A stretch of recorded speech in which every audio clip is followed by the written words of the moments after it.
자, 국어 국가직 시험이 이제 4, 5, 17 남았죠? 오늘 월요일이고 행정법 준비했습니다. 쇼터디에서 이제 문제를 제공할 때 장점이 이제 국가직이랑 유사 직역 기출 문제를 함께 풀어볼 수 있다는 장점이 있죠.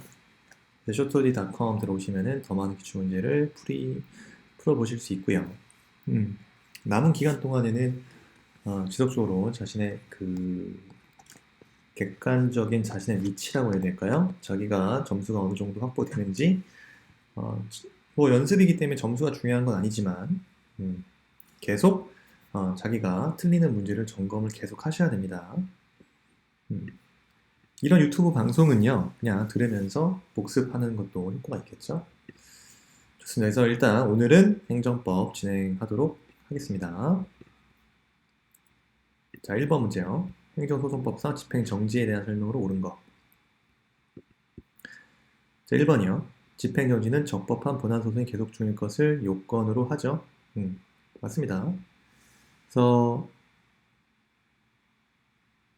그 처분의 적법성은요, 집행정지의 요건은 아니지만 그 본안소송의 적법성은 집행정지의 요건이 됩니다. 또한 본안소송이 계속 중요해야 하죠. 그래서 본안소송이 계속 중요해야 됩니다. 따라서 어떻게 돼요? 본안소송이 계속 제기 전에 집행정지는 가능한가요? 불가능하죠. 집행정지 요건으로서 본안소송이 계속 중요해야 되고 본안소송 제기 전에 그죠? 집행정지는 불가능하다는 거 잊지 마시고요. 또 어떻게 돼요? 이미 집행정지 결정이 있었다고 하더라도 본안소송이 취하되면은 그 집행정지 결정도 그 효력을 잃겠죠? 실효됩니다. 그래서 1번 정답이고요. 2번 거부처분에 대한 취소소송에서도 집행정지가 허용이 됩니까? 불가하죠? 거부처분은요 집행정지의 이익이 없기 때문에 거부처분에 대한 집행정지 불가능하다는 것이 통설과 판례 입장. 민사집행법에 따른 가처분은 항고소송에서도 인정이 됩니까? 민사집행법에 따른 가처분 항고소송에서 불가하죠? 자, 민사집행법에 따른 가처분은 단지 당사자 소송에서는 가능하지만 항고소송에서 불가능하다는 게 판례 입장을 기억하셔야겠죠. 4번 집행정지 결정은 판결이 아니므로 기속력은 인정되지 않는다. 집행정지 결정에도 기속력 인정됩니다. 따라서 행정소송법이 집행정지 결정의 취소 판결의 기속력에 관한 규정을 준용하고 있죠. 반복금지 의무 규정 준용하고 있습니다. 근데 우리가 이제 이 지문에서 놓치지 말아야 될 거 하나 있죠? 뭐죠? 기속력의 재처분 의무 규정. 그 재처분 의무 규정은 집행정지 결정에 준용되고 있지 않습니다. 이렇게 기억하셔야 되는 거죠. 집행정지 결정, 기속력은 인정이 되지만 재처분 의무 규정은 집행정지 결정에 준용하고 있지 않는다는 점 기억하셔야 되고요. 자, 공공영조물 설치 관리 하자로 인한 국가배상 책임에 대한 판례 입장으로 옳지 않은 거 고르라고 했죠. 공공영조물이라 함은 강화상 공물을 뜻하므로 국가나 지방자치단체가 사실상 관리를 하고 있는 유체물은 포함되지 않는다. 자, 틀렸습니다. 포함되죠? 판례 입장. 국가 또는 지방자치단체가 소유권이나 임차권, 그 밖에 그 권한에 기하여 관리하고 있는 경우뿐만 아니라 어떤 경우까지 사실상 관리를 하고 있는 경우도 포함된다는 겁니다. 1번이 정답이네요. 옳지 않은 거 고르라고 했으니까. 나머지 지문 한번 볼게요. 공공의 영조물의 설치 관리 하자에는 영조물이 공공의 목적에 이용됨에 있어서 그 이용 상태 및 정도가 일정한 한도를 초과하여 제3자에게 사회 통념상 참을 수 없는 피해를 입히고 있는 경우가 포함된다. 맞죠? 3번 영조물의 설치 및 관리에 있어서 항상 완전 무결한 상태를 유지할 정도의 고도의 안전성을 갖추지 아니하였다고 하여도 영조물의 설치나 관리에 하자가 있다고 단정할 수는 없다. 이게 판례 입장이죠? 네. 결론 외우고 결론 기억하고 있으면 됩니다. 4번 국가배상 청구 소송에서 공공의 영조물에 하자가 있다는 입증 책임 피해자가 지지만 관리 주체에게 손해 발생의 예견 가능성과 회피 가능성이 없다는 입증 책임 관리 주체가 진다. 네, 맞는 지문이고요.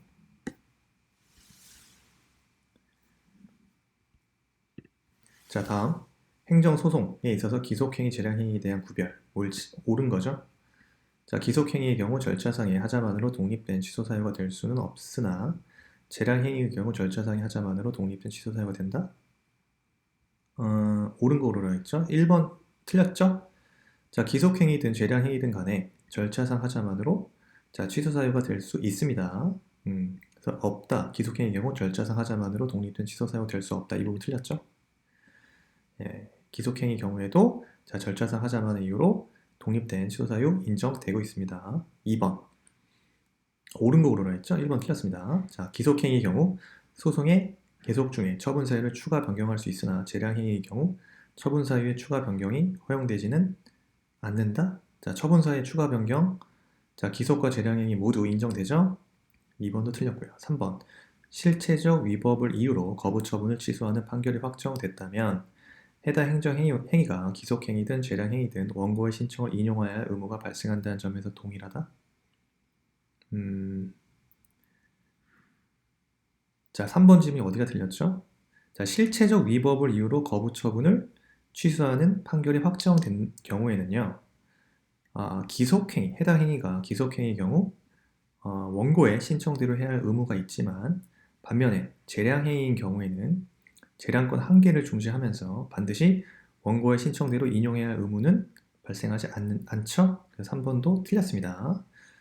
자, 3번 지문 기억하셔야 되고요. 4번 과징금 감경 여부는 과징금 부과 관청의 재량에 속하는 것이므로 과징금 부과 관청이 이를 판단함에 있어서 재량권을 일탈 남용하여 과징금 부과 처분이 위법하다고 인정된다면 법원으로서는 법원이 적정하다고 인정되는 부분을 초과한 부분만 취소할 수는 없다. 네, 맞죠? 그래서 부과 처분이 법이 정한 한도액을 초과하여 위법한 경우 그 한도액을 초과한 부분이나 법원이 적정하다고 인정되는 부분만을 취소할 수는 없다고 보는 것이 판례 입장이죠. 3번, 4번 지문이 옳은 지문이죠.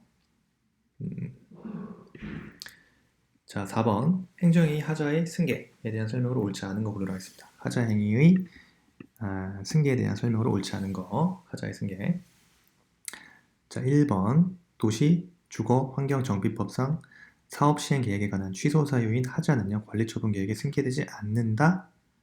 맞죠? 하자 승계되지 않습니다. 하자 승계되지 않아요. 즉, 사업 시행 계획과 관리처분 계획은 자, 독립한 별개의 법적 효력을 발생시키는 거죠. 따라서 하자의 승계 인정되지 않습니다. 행정 대집행법상 선행처분인 계고처분의 하자는 대집행, 영장 발부, 통보 처분에 승계된다? 예, 2번 하자의 승계 인정되는 거죠. 2번 지금 맞죠? 자, 대집행의 계고, 대집행 영장에 의한 통지, 대집행의 실행, 대집행에 필요한 그러니까 비용의 납부 명령 등은요. 뭡니까? 서로 결합하여 하나의 법률 효과를 발생시킨다고 보는 게 판례 입장이죠. 자, 그래서 하자의 승계 자, 인정이 되는 거예요. 그래서 선행 처분인 계고 처분이 위법하다면요. 그 계고 처분을 전제로 행하여진 자, 대집행, 영장, 발부, 통보 처분의 경우에도 위법한 것으로서 하자의 승계가 인정이 돼서 위법하다고 주장할 수 있다라는 게 판례 입장. 2번 맞고요. 3번 국토계획 및 이용에 관한 법률상 도시, 군 계획시설 결정과 실시계획 인가는 동일한 법률 효과를 목적으로 하는 것이므로 선행처분인 도시, 군 계획시설 결정의 하자는 실시계획 인가에 승계된다? 하자의 승계 인정되지 않죠. 이거는 도시군 계획시설 결정과 실시계획 인가요. 뭡니까? 별도의 요건과 절차에 따라서 이루어지는 별개의 법률 효과를 발생시키는 독립적 행정처분이라고 보는 것이 판례 입장이죠. 이건 최신 판례 입장이기 때문에 기억하셔야 돼요. 그래서 도시군 계획시설 결정과 실시계획 인가 별개의 법률 효과를 발생시키는 독립적인 행정처분이라는 거 기억하셔야 됩니다. 그래서 정답 3번이고요. 9. 부동산 가격 공시 및 감정평가에 관한 법률상 선행처분인 표준지 공시지가 결정에 하자가 있는 경우 그 하자는 보상금 산정을 위한 수용 재결의 승계 됩니다. 자, 결론 맞죠? 그래서 표준지 공시 직하결정은요, 이를 기초로 한 수용 재결 등과는 별개의 독립된 처분으로서 서로 독립하여 별개의 법률 효과 목적으로 하지만서도 판례 입장은 뭡니까? 표준지 공시 직하결정이 위법한 경우에 그 자체를 행정소송의 대상이 되는 행정처분으로 보아 위법 여부를 다툴 수 있다고 보고 있어요. 그래서 자, 결론 외우셔야 되죠. 선행처분인 표준지 공시 직하결정에 하자가 있는 경우 하자는 보상금 선처를 위해 수용 재결에 승계됩니다. 그래서 하자의 승계 부분을 여러분 기억하셔야 될 부분이 하자의 승계를 인정한 예를 여러분 기억하셔야겠죠? 하자의 승계 인정한 예. 자, 정리한 게 있습니다. 그래서 대표적인 거 우리가 기억해야 될 거 첫 번째가 표준, 공시, 즉각, 결정과 수용 재결 등 후행, 행정처분 간 하자의 승계 인정되죠? 인정돼요. 또 하나 기억해야 될 것이 잘 나오는 겁니다. 자, 지금 나왔던 대집행의 각 절차 간 뭐 계보라든가 통지, 자, 실행, 비용, 징수 다 결합된다 그랬죠? 결합된 하나의 행정행위로 볼 수 있다. 그래서 대집행의 각 절차 사이에는 하자의 승계를 인정하고 있습니다. 또 잘 나오는 게 뭐가 있죠? 자, 안매장, 자, 분묘, 개장, 명령과 계보 처분 간 하자의 승계 인정하고 있죠. 마찬가지로 또 좀 특이한 거, 자, 친일 반민족 행위자로 결정한 자, 친일 반민족 행위 진상 규명 위원회의 최종 발표와 지방 보훈 청장의 독립 유공자 법 적용 배제자 결정관 사이에는 하자의 승계를 인정하고 있습니다. 이것도 재밌네요. 기억하셔야겠죠? 자, 기억해요. 하자의 승계 또 나오니까 하자의 승계 꼭 기억하셔야 돼요. 자, 다음 보겠습니다. 5번 행정이 부관 맨날 나오는 거 옳은 거 부담부 행정행위의 경우 부담에서 부과하고 있는 의무의 이행이 있어야 비로소 주된 행정행위 효력이 발생한다? 자, 2번 1번 지금 맞나요? 그렇지 않죠. 1번 지문 틀렸죠. 따라서 1번 지문 부담부 행정행위 경우 부담에서 부과하고 있는 의무의 이행이 있어야 주된 행정행위 효력이 발생한다. 그렇지 않죠. 따라서 부담이 있더라도 주된 행정행위는 자, 처음부터 효력을 발생할 수 있는 거예요. 그래서 반드시 그 부담에서 부과하고 있는 의무이 있어야만 이 조건으로 주된 행정행위 효력이 발생한다는 거 틀린 지문이에요. 1번 틀렸고요. 2번 공유재산의 관리청이 기부 체납된 자, 행정재산에 대하여 행하는 사용수익 허가의 경우 부관이 사용수익 허가의 기간에 위법 사유가 있다면요. 허가 전부가 위법하다? 기부 체납받은 행정재산에 대한 사용수익 허가에서 그 허가 기간은 자, 행정행위의 본질적 요소에 해당한다고 보는 게 판례 입장이죠.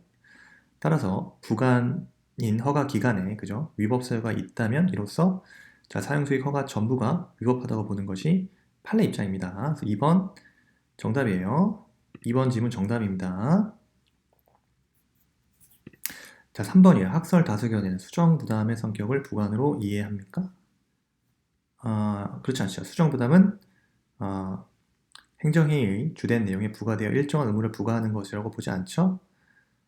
오히려 그 행정행위의 내용 자체를 수정 변경하는 것을 내용으로 하는 것으로 말을 합니다. 그래서 수정부담은 자, 상대방이 받아들임으로써 효력을 발생하고요. 다수설은 독립적인 행정행위로 보고 있습니다. 수정부담을 독립적인 행정행위로 본다. 자, 4번 행정행위의 부과는 법령에 명시적 근거가 있는 경우에만 부과할 수 있다. 틀렸죠? 자, 이런 지문들은 틀린 거예요. 명시의 근거를 요하지 않습니다. 부과는 법령에 명시적인 근거를 요하지 않아요. 자, 행정절차법상 행정절차에 대한 설명을 옳지 않은 거 고르라고 했습니다. 행정절차법상 행정 절차에 대한 설명으로 옳지 않은 것은 자, 정답부터 볼까요? 정답은 4번입니다. 옳지 않은 거 고르라고 했죠? 인허가 등의 취소 또는 신분 자격의 박탈, 법인이나 조합 등의 설립 허가의 취소 시 의견 제출 기한 내에 당사자 등의 신청이 있는 경우 공청회를 개최합니까?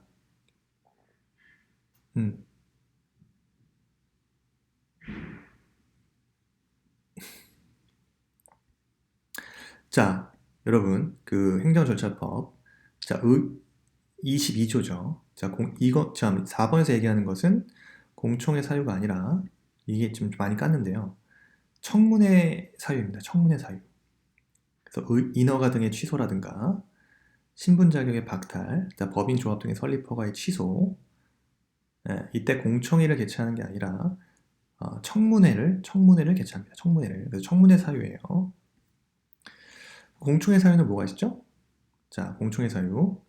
헷갈리면 안 돼요. 청문 사유의 그 22조 1항의 1호, 2호는 똑같다. 지금 뭐냐? 1호. 공청회 사유. 다른 법령 등의 공청회를 개최하도록 규정하고 있는 경우, 법령에 규정을 하고 있는 경우, 그 다음에 해당 처분의 영향이 광범위하여 널리 의견을 수렴할 필요가 있다고 행정청이 인정하는 경우, 이때는 공청회를 개최해야 되는 거죠. 그래서 공청회 개최 사유 두 가지 기억하셔야 된다는 거죠. 첫 번째 똑같습니다. 법령에 규정하고 있거나, 두 번째 공청회 개최 사유, 해당 처분의 영향이 광범위해서 널리 의견을 수렴할 필요가 있다고 인정하는 경우, 이때는 자 뭡니까? 공청회를 개최해야 된다는 거죠. 4번 질문은 청문회 개최 사유입니다. 네. 남은 질문들 이제 쭉 보면 돼요. 편하게. 단순 반복적인 처분 또는 경미한 처분으로서 당사자가 이유를 명백히 알 수 있는 경우를 하더라도요.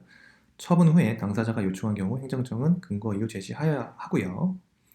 2번 질문, 행정청이 당사자에게 의무를 과하거나 권익을 제한하는 처분을 하는 경우라도 명백히 의견 진술의 기회를 포기한다는 뜻을 표시했다 의견 청취하지 않을 수 있죠. 자, 3번, 행정청은 대통령령을 입법 예고한 경우에 이를 국회 소관상임위원회에 제출하여야 하고요. 오탈이 좀 났네. 자, 한 문제 더 볼게요. 행정정보 공개에 대한 판례 입장 아닌 거 고르라 했습니다. 행정정보 공개에 대한 판례 입장 아닌 거예요. 자, 1번, 공공기관 정보 공개에 관한 법률 시행령 2조 1호가 정보 공개 의무 기관으로 사립대학교를 들고 있는 것은 모법의 위임 범위를 벗어난 것으로 위법하다? 딱 틀렸죠?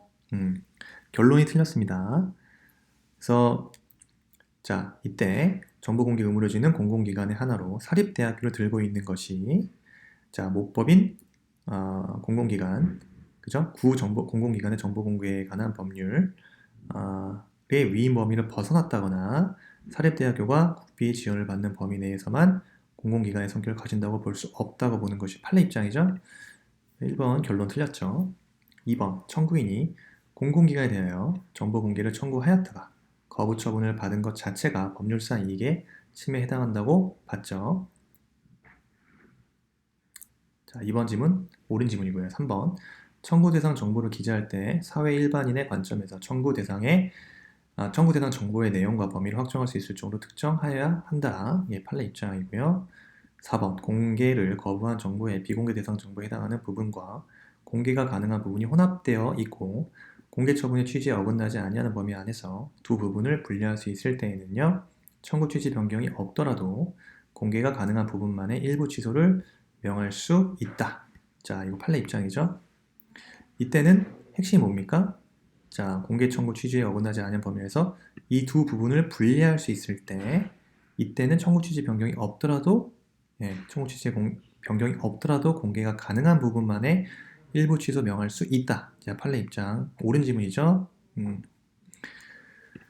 자, 여기까지 볼게요. 자, 시간이 많이 흘렀습니다. 그래서 핵심은 이제 기출문제로 반복하셔야 된다. 효율적인 기출문제 반복 학습이요.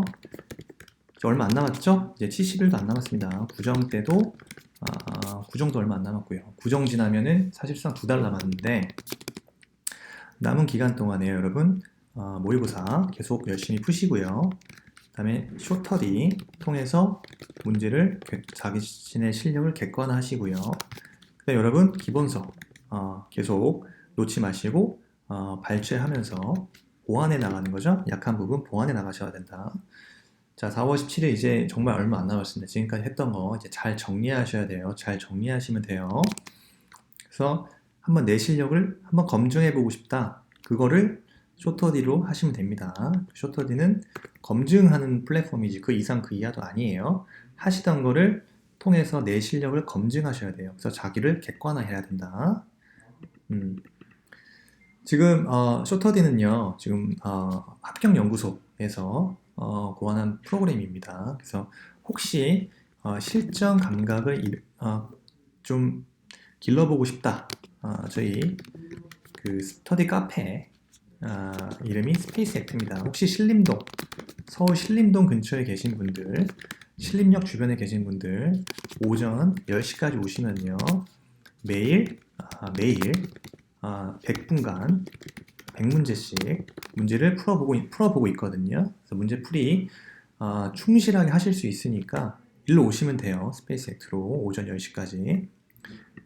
평일 오전입니다. 주말엔 쉬고요. 그래서 남은 기간 동안에 합격 연구소로 오시면요. 스페이스 액트 안에 있고요. 합격 연구소로 오시면은 문제풀이 열심히 하시고 자신을 객관화할 수 있고 실전 감각 길러 보실 수 있습니다. 시간 배분, 실전 감각이라는 게 시간 배분하는 거죠. 시간 배분, 100분 안에 100문제 풀어내는 연습 충실하게 해보실 수 있습니다. 네, 남은 기간 70일.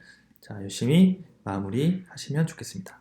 네, 더 많은 기출문제는 어디다? 쇼터디 오시면 됩니다. 자, 오늘 고생 많이 하셨습니다. 감사합니다.